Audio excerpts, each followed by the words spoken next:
بسم اللہ الرحمن الرحیم۔ میرے عزیز طلباء و طالبات، السلام علیکم۔ آج کا ہمارا عنوان ہے کردار نگاری۔ تدریسی مقاصد۔ کردار نگاری کے اصول و ضوابط سے آگاہی حاصل کرتے ہوئے آپ کسی بھی کردار کی کردار نگاری کر سکیں گے۔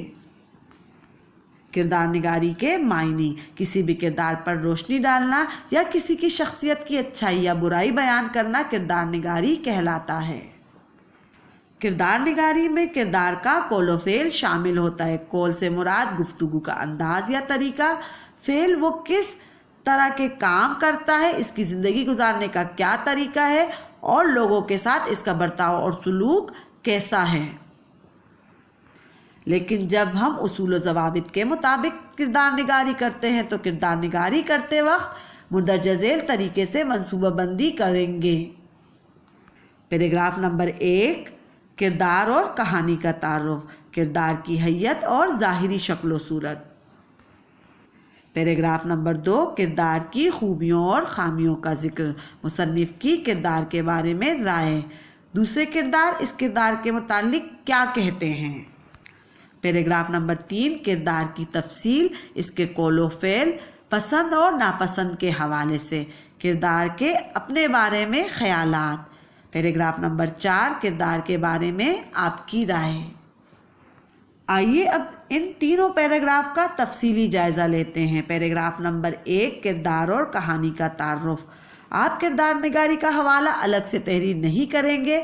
پیراگراف نمبر 1 میں ہی آپ جس کردار کی کردار نگاری کر رہے ہیں اس کا تعلق کس کہانی یا سبق سے ہے اور یہ اس سبق کا مرکزی کردار ہے یا ثانوی کردار ہے۔ تحریر کریں گے کردار کی حیت اور ظاہری شکل و صورت۔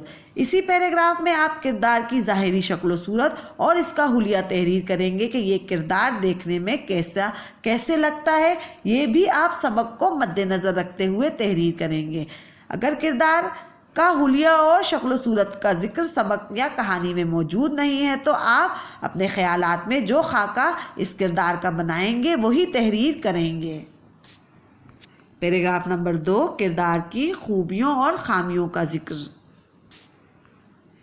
اس پیراگراف میں آپ سبق یا کہانی کو بغور پڑھنے کے بعد سبق یا کہانی کے مطابق اس کردار کی خوبیاں اور خامیاں تحریر کریں گے۔ اگر کردار میں خوبیاں زیادہ ہیں تو پہلے خوبیاں تحریر کریں گے اور ساتھ ہی ساتھ خامیوں کو اس طرح تحریر کریں گے کہ اس کردار میں بس یہی خامی ہے، آگے سے آپ وہ خامی تحریر کر دیں گے۔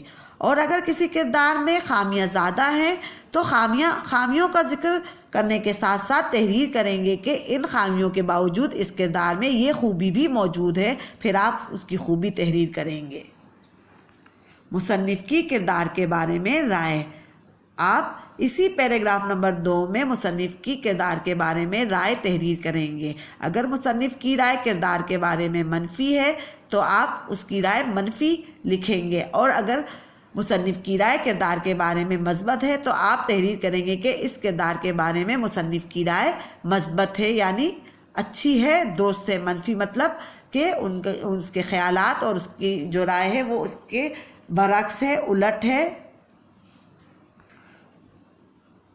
دوسرے کرداروں کی رائے۔ آپ اسی پیراگراف نمبر 2 میں دوسرے کرداروں کی رائے بھی تحریر کریں گے کہ سبق کے مطابق دوسرے کردار اس کردار کے بارے میں کیا سوچتے ہیں یا ان کی رائے اس کردار کے بارے میں کیا ہے، وہ اس کردار کو اچھا سمجھتے ہیں یا برا سمجھتے ہیں۔ پیراگراف نمبر 3، کردار کی تفصیل، اس کے قول و فعل اور پسند اور ناپسند کے حوالے سے۔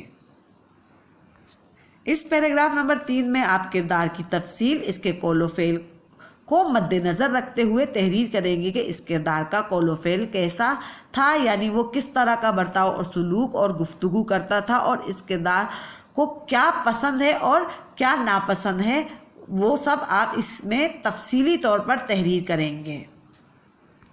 کردار کے اپنے بارے میں خیالات۔ پیراگراف نمبر 3 میں ہی سبق کو مد نظر رکھتے ہوئے آپ کردار کے اپنے بارے میں خیالات کیا ہیں وہ تحریر کریں گے کہ وہ اپنے بارے میں کیا سوچتا ہے۔